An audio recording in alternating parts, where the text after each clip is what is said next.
The views and opinions expressed on any program are those of the producers and/or the persons appearing on the program and do not necessarily reflect the views and opinions of FRC Media, Bristol Community College, or the City of Fall River.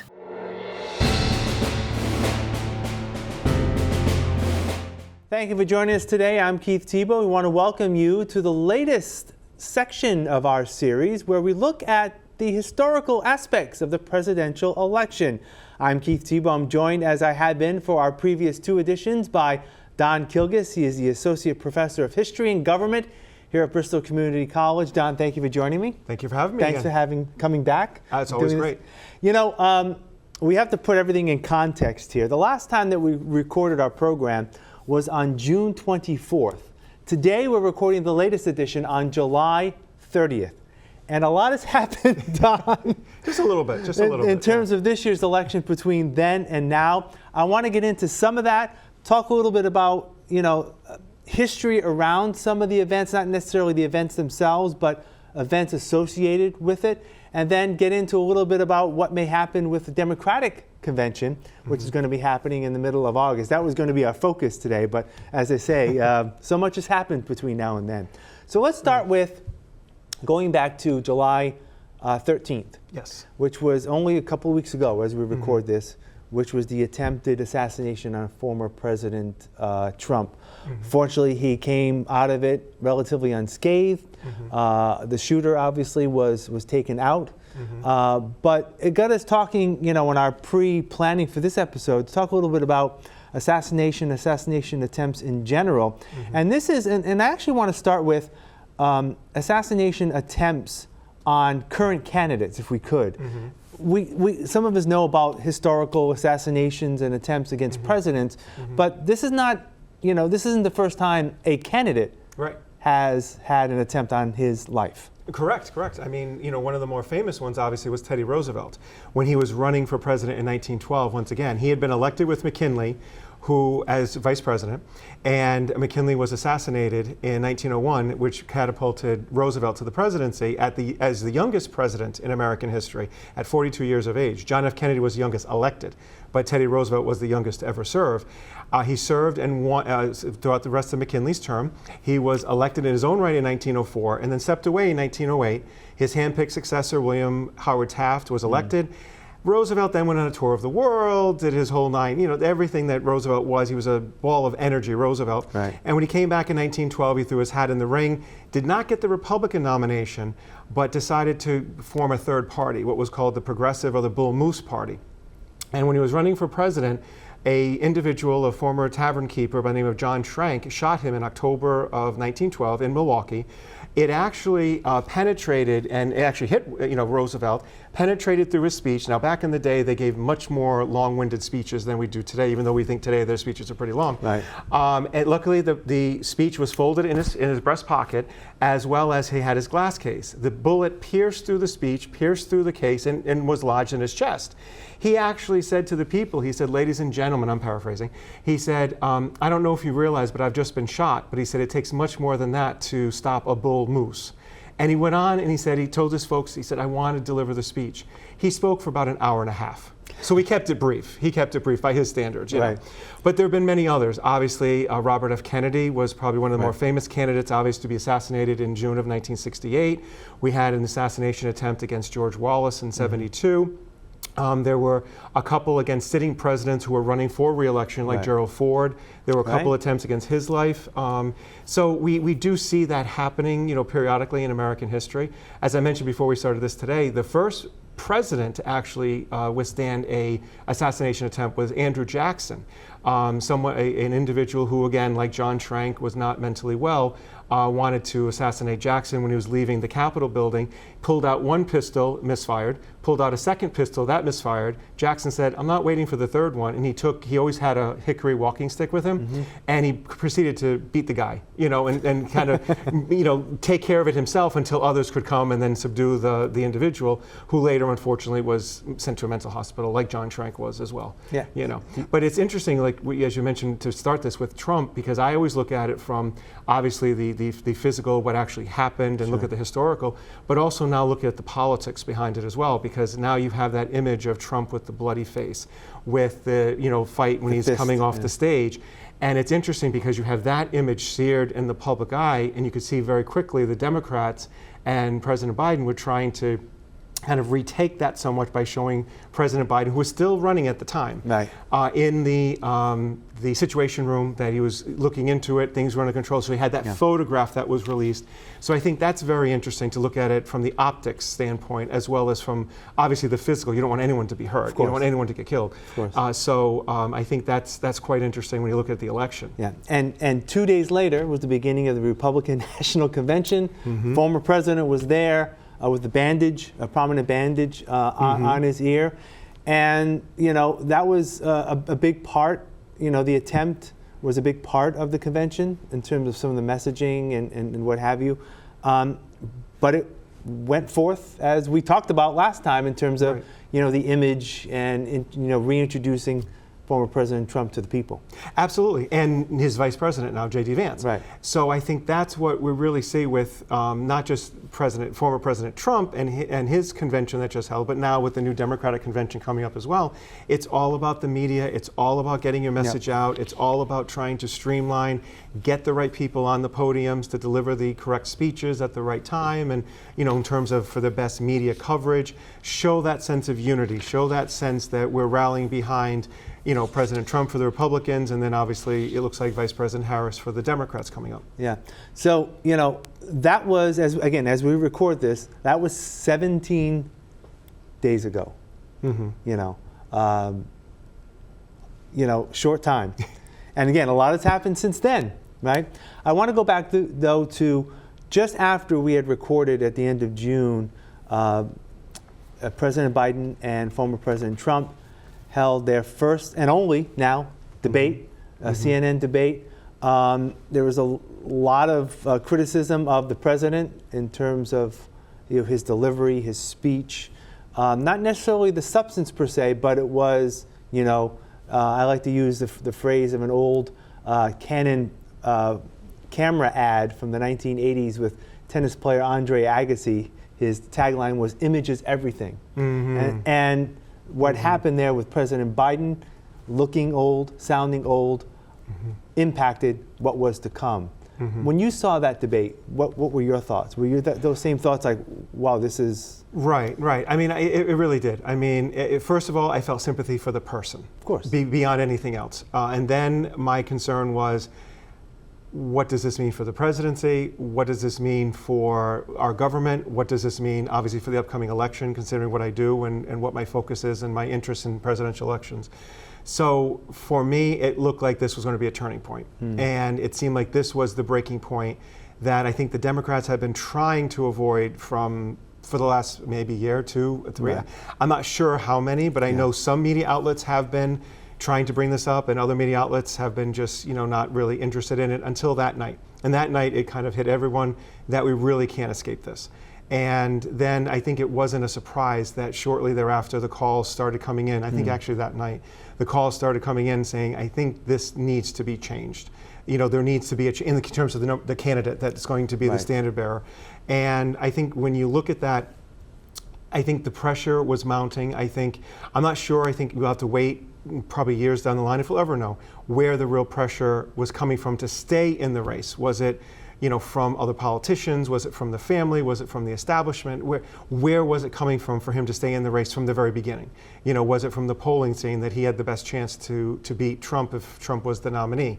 So those are all questions I think that are important for us to consider, because the primary process for President Biden really wasn't very strenuous. It really wasn't a primary process like a normal candidate would go through if they were just up and coming, for example, to try and gain the nomination. A sitting president usually doesn't have to go through that process. Right, there were no primary debates, although former President Trump didn't take part in any of the Republican primary debates heading on. So, and of course, what was to follow was, 9 days ago from when we're recording this, on the 21st, the president announced on social media that he was stepping aside and he was endorsing Vice President Harris.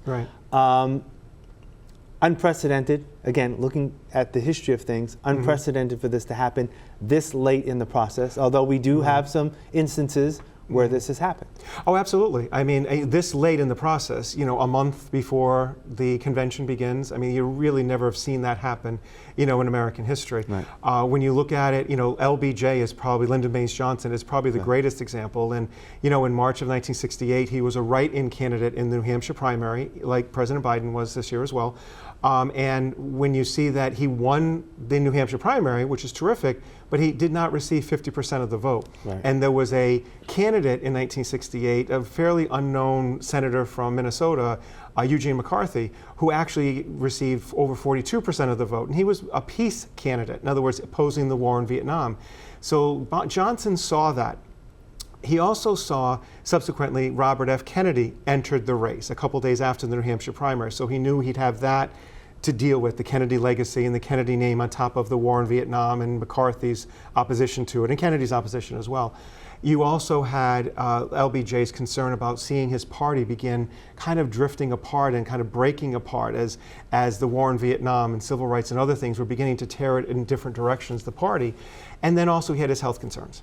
You know, we didn't know at the time, but he actually had an actuarial study done about actually how long he would live. And it actually nailed it right on the mark that he would die at the age he died at, actually, in 1973, I believe. Yeah. So all those kind of figured into it. And Johnson, you know, decided at the end of March to say that he was going to not, you know, seek the nomination and would not accept the nomination for president from his party. And he endorsed his vice president at the time, Hubert Humphrey. So the idea of endorsing a vice president isn't unique. But what is so interesting for me and different, and I don't know if this is going to be a help or a hindrance for Vice President Harris, but it's so late in the process that at least Hubert Humphrey had to go through the primary process. At least he had to go through that whole process before he got to Chicago. Granted, the Democrats had not made the decision until 1972 that the primaries would be the determining factor. There was still a lot of backroom things going on, and whose support you received was a big issue. But at least he had to go through those primaries like Robert F. Kennedy did and others did. With Vice President Harris, I mean, she started running for president in 2020, and she didn't get very far.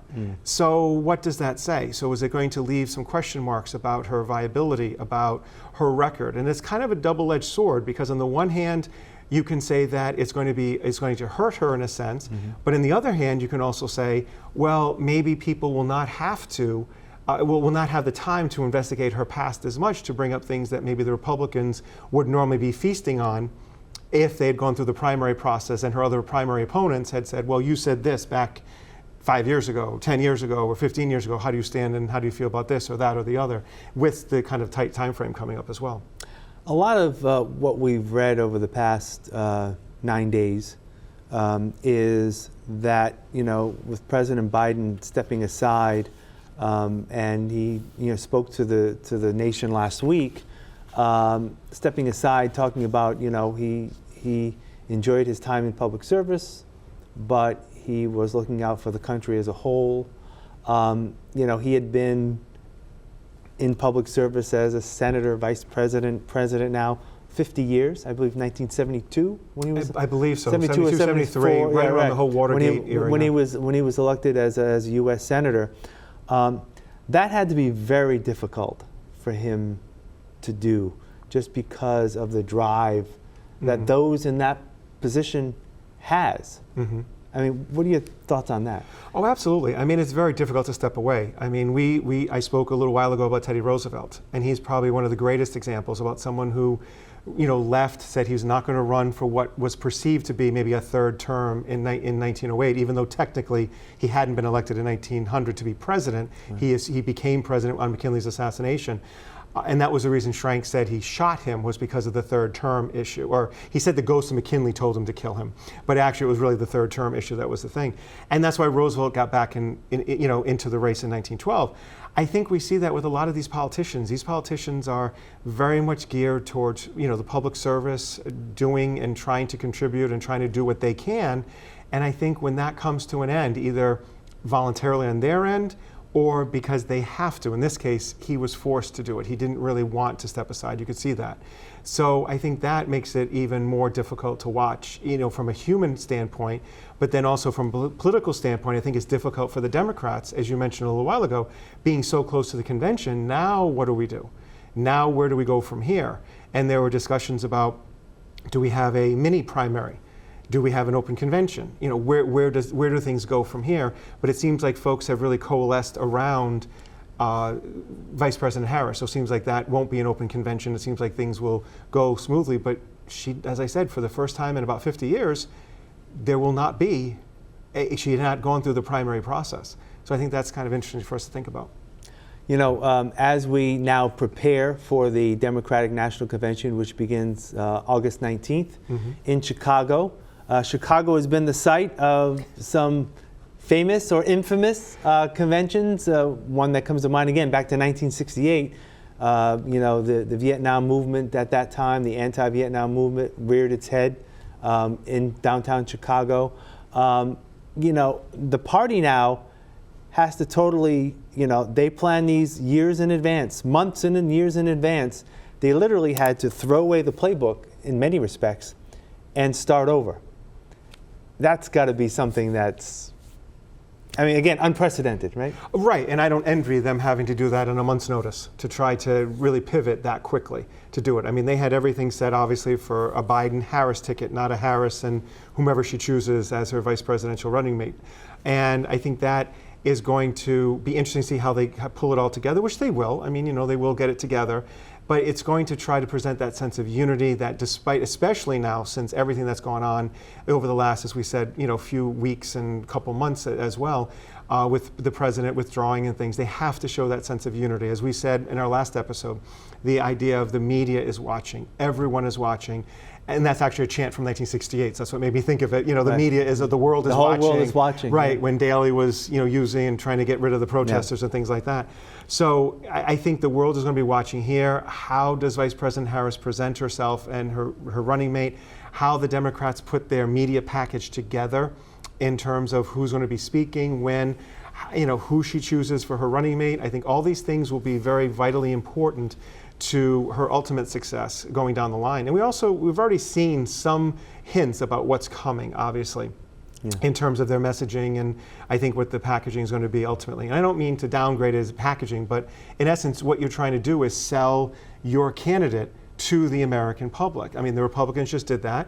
And now it's time for the Democrats to do it. And obviously, when President Biden withdrew and gave his support to Vice President Harris, what that did is obviously give her a big bump in terms of the polls, like normally you would get after a convention. I think President Trump had that bump after the assassination attempt. Reagan had a huge bump after he survived his assassination attempt in 1981. So I think you see these bumps and where it plays out.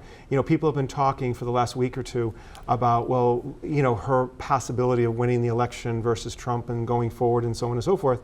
And I'm looking at it saying we have to wait a little bit because it's still so early that she's still in that kind of almost honeymoon period, which normally would have been back in March, April, May, maybe at the latest, when you would know who the official nominee of the party would be. And then you've got a few months, as you said, to prepare for the convention, to prepare the speakers, to prepare everyone else.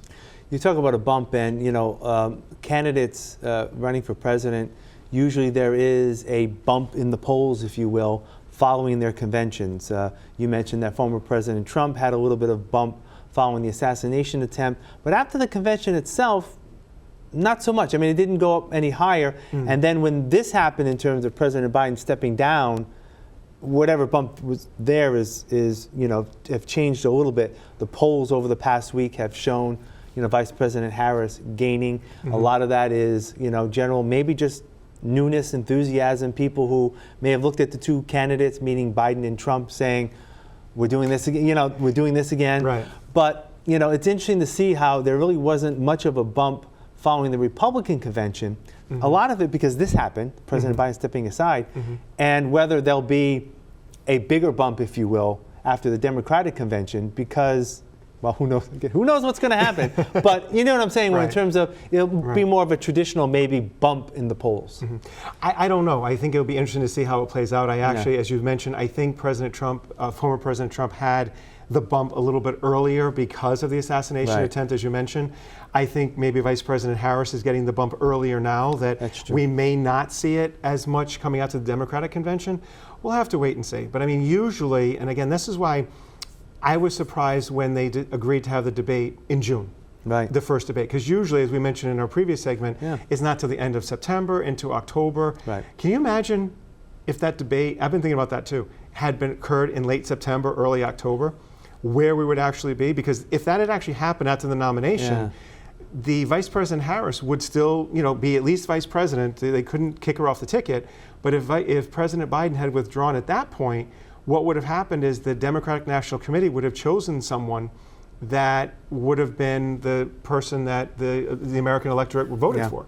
So people are talking about that no one voted for her in the primary right now. Some critics have been arguing that.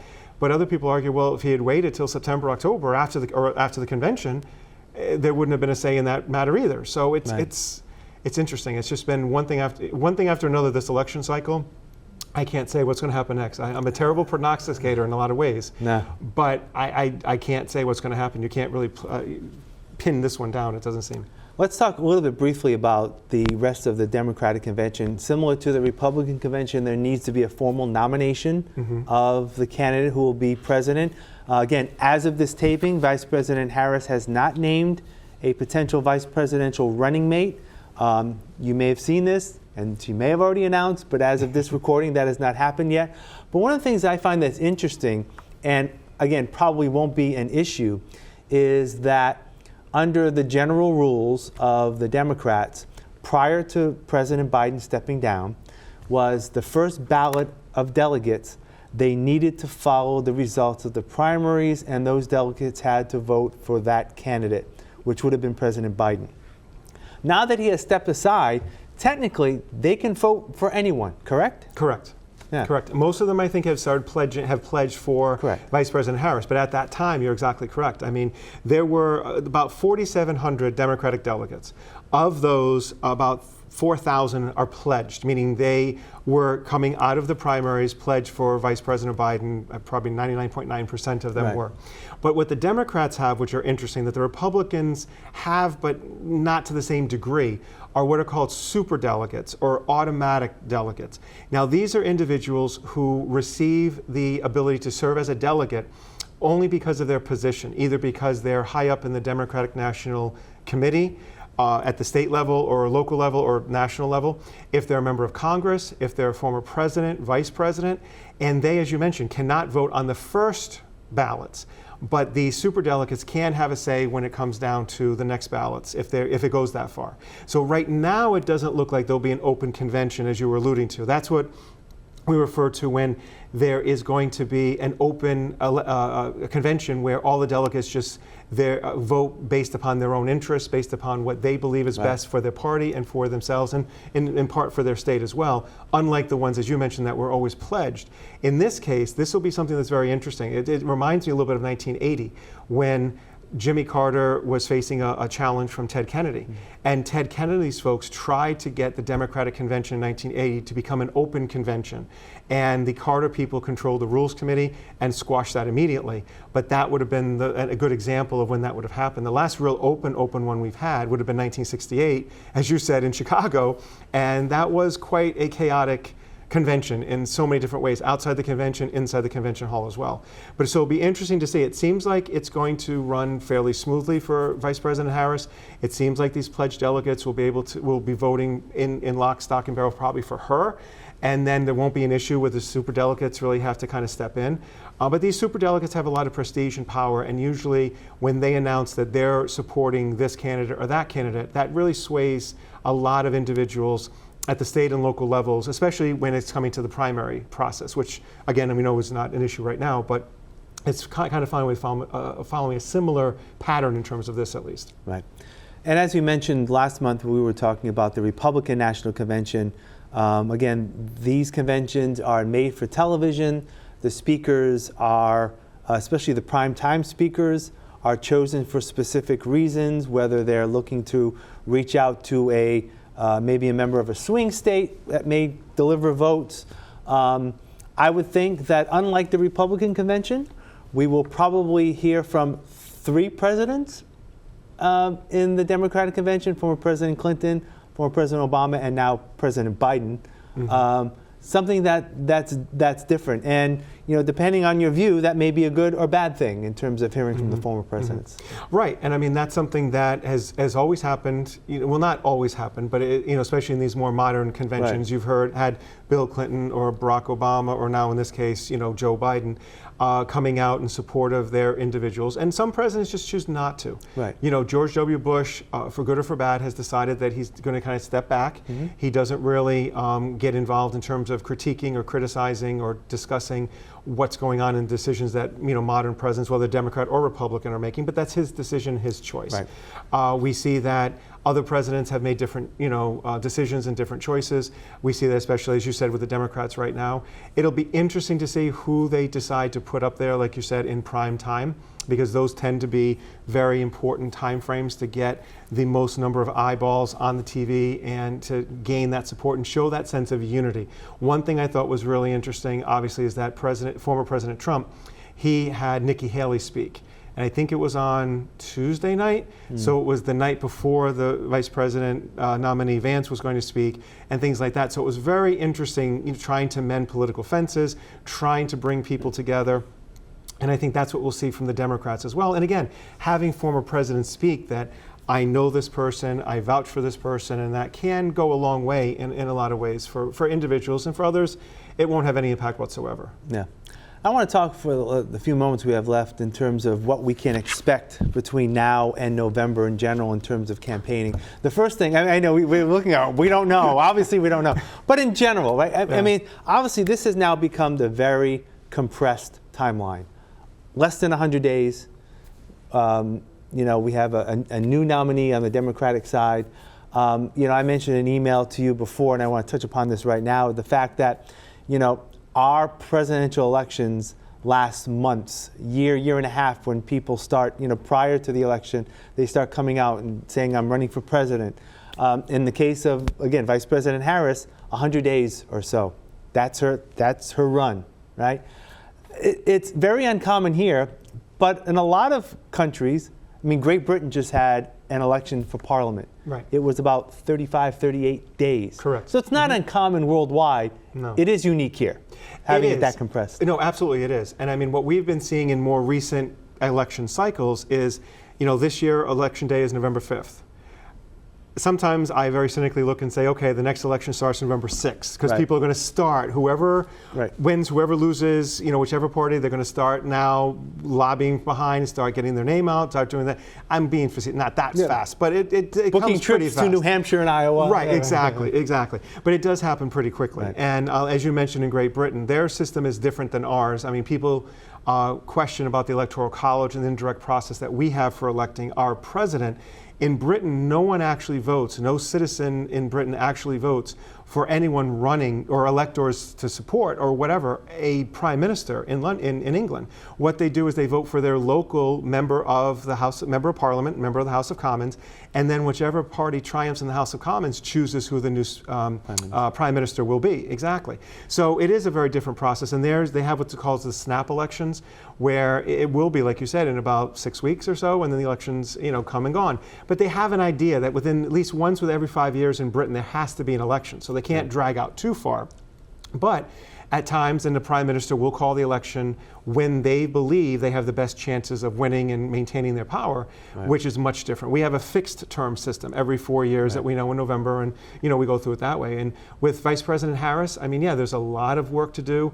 As I said earlier, it can be to some extent perhaps a positive for her, in the sense that because she has that she's not new on the scene, but now she's has the #1 spot on the ticket, that she gets that bump, if you will. Yeah. And then on the other side, if you're from the Republican side, you haven't had as long to vet her or look at her, and the Democrats haven't had as long to vet her either. Again, she ran in 2020 as vice president. She ran and was trying for the nomination in 2020 and didn't really make it very far in the primary process. So it'll be interesting to see how that all plays out if there is that October surprise coming that we always talk about, that there's some kind of revelation, some kind of media leak or outlet or something that comes out that might turn the election one way or another, and we've had that happen several times. It always seems like that's what we call it, that October surprise.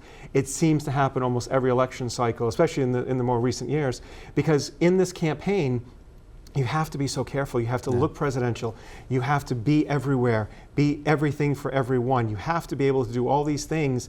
And they with this day and age on social media and with video and everything else, everything is saved forever.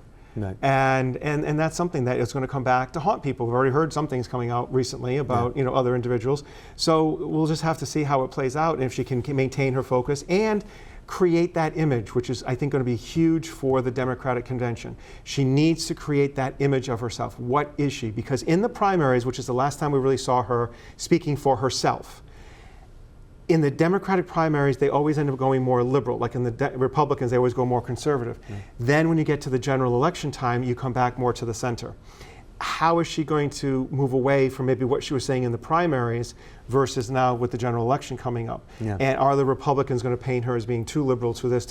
These are all questions that we'll have to wait and see how it plays out. And if there's going to be pressure on President Biden to maybe step down sooner or not. I've heard some people talk about that too, and I don't know if there's going to be a lot of steam behind that. But again, I didn't think he was necessarily going to drop out, withdraw, 2 weeks ago. So, and I guess the other aspect to the rest of the campaign will be debates.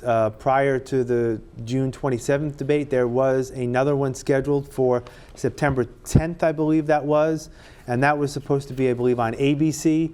Again, going away from the Presidential Commission on Debates. Right now, we don't know if there's going to be a debate for either, with Vice President Harris and former President Trump, and or the two vice presidential nominees. We know about J.D. Vance. Still not clear for the Democrats. There isn't. And I think it'll be interesting to see. And also we have to keep in mind that potentially Donald Trump could be sentenced in New York on September 18th. So we have a lot more to kind of go through. If there is that debate on September 10th, we might see it. I don't know if we'll see, depending upon how the numbers look leading up to that, whether RFK Jr., who was running as an independent, may also, figure into this. And that's where I think is going to be interesting. You had said, and I had forgotten about this until, we were just talking about this now, is that, where he figures in, if he still pulls in 10% or so, that doesn't seem like a lot, and he probably won't win any electoral votes in any state, but it might be enough to pull away from Vice President Harris, more so I would think than from President Trump. Just like they said Ross Perot, when he ran in 92 and 96, pulled votes away from Bush and Dole in those two elections, and Ralph Nader in 2000 and 2004 pulled votes away from Gore and John Kerry. So I think there's a lot to go in this election. I think there are so many moving pieces right now that it's really difficult to really say where we are. And that's why I always hesitate a little bit with these polls. And because, like we said, there's these feelings that, okay, it's new and it's something that people are excited or they're not excited or they get to. So, but then when kind of push comes to shove and early voting kicks in and November comes, who knows what we're going to see? We'll have to wait and see. And that's something that's very important, in that early voting in many states will actually be starting in about 40 days or so. I'm trying to think. Yeah, it's in September. There's some that are really, really early. We can have some early voting, so there's a lot going on. Well, Don, I appreciate your time as always, and thank you for having me. Who knows what'll happen when we meet again next time? I appreciate it, and I appreciate you for joining us here on FRC Media. Have a great day.